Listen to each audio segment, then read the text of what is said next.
Some people are saying this new model is too soft and too squidgy, but I'm not one of them.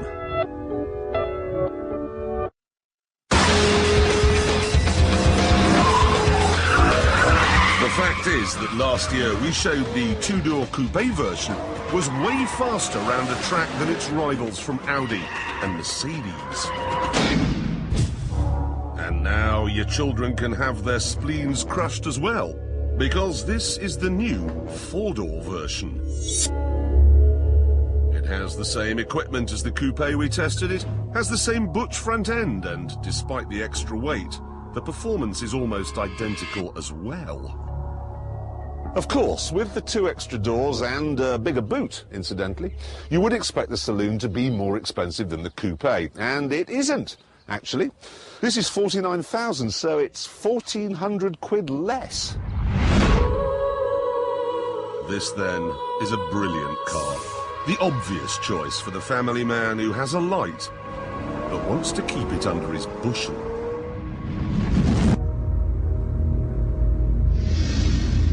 Or is it?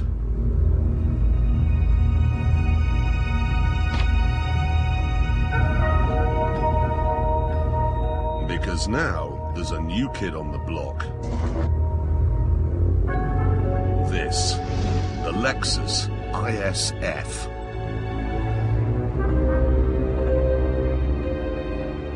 Now, driving a Lexus has always been like sitting in a bucket of warm wallpaper paste reading a Jane Austen novel.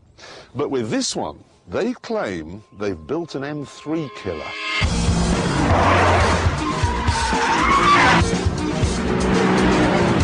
It's certainly very high-tech. For instance, it has a sport vehicle integrated management system, whatever that is, and airbags for your knees. What's more, full lock-up control is used in second gear without the tone converter. Jane Austen could only dream about such things. Happily, however, most of this Japanesey PlayStation stuff is buried under a wall of brute force and noise.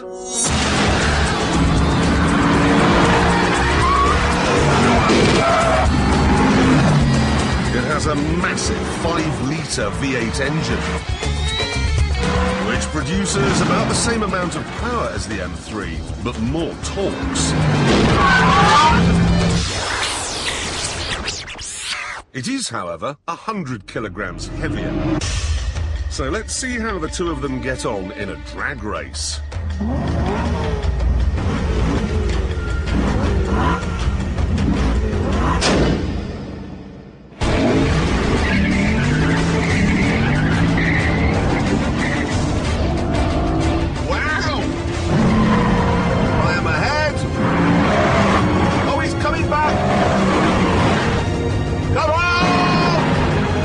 Eventually, the heavy Lexus would win.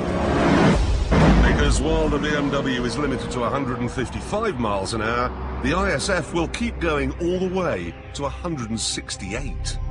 It is a quick car, but what happens when you show it some corners?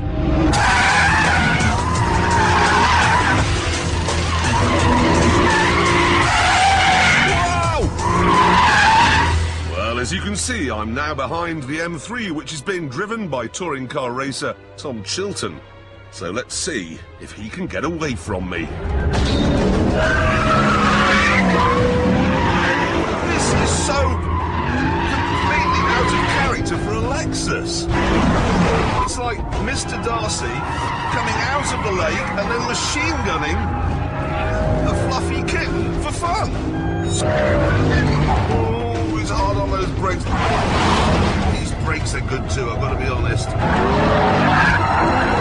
Understeer just kills everything. The weight coming out, you see, he's already got 100 yards on me. That BMW must be exciting. Look what it's done to his hair!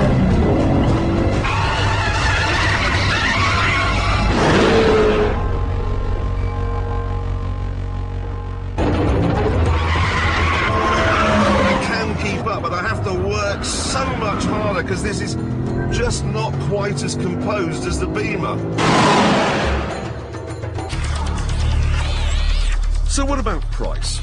Well, the Lexus is £1,000 more than the BMW, but it comes with more stuff as standard, so it is slightly better value.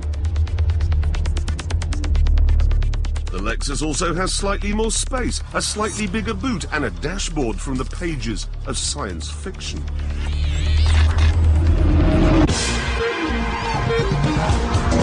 On paper then, and on the track, this really does seem like it could be an alternative to the BMW. But it isn't. Firstly, it has 8 gears, and that's too many because it's always changing its mind.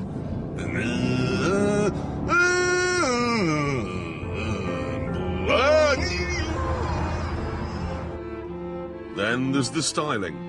The normal IS is a fine and handsome thing, but with all its puffed up bits and pieces, this is a bit of a mess, and those tailpipes are fakes. There's more. This may have more torques than the BMW, but they're all at the top of the rev range. And that's like putting them really on the top shelf in the kitchen. You can never really reach them. They're never there. The worst thing about the Lexus, though, is the way it rides. The BMW manages to be sharp and comfortable. This doesn't. It's hard. Really hard. When you're driving normally, a sports saloon should soothe your brow, not attack it with scissors. To sum up, then, the Lexus does a lot of things brilliantly. But the BMW, that does everything brilliantly. In the past, you had to be a cock to buy one. Now, though, you're a cock if you don't.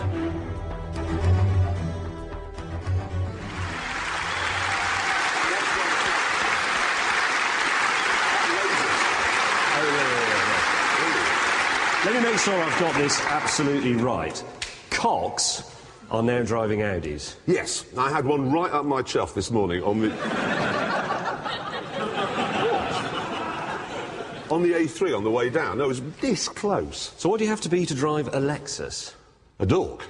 So to drive an AMG Mercedes, you'd have to be an arse. A big arse. A big, tall, actually slightly fat arse.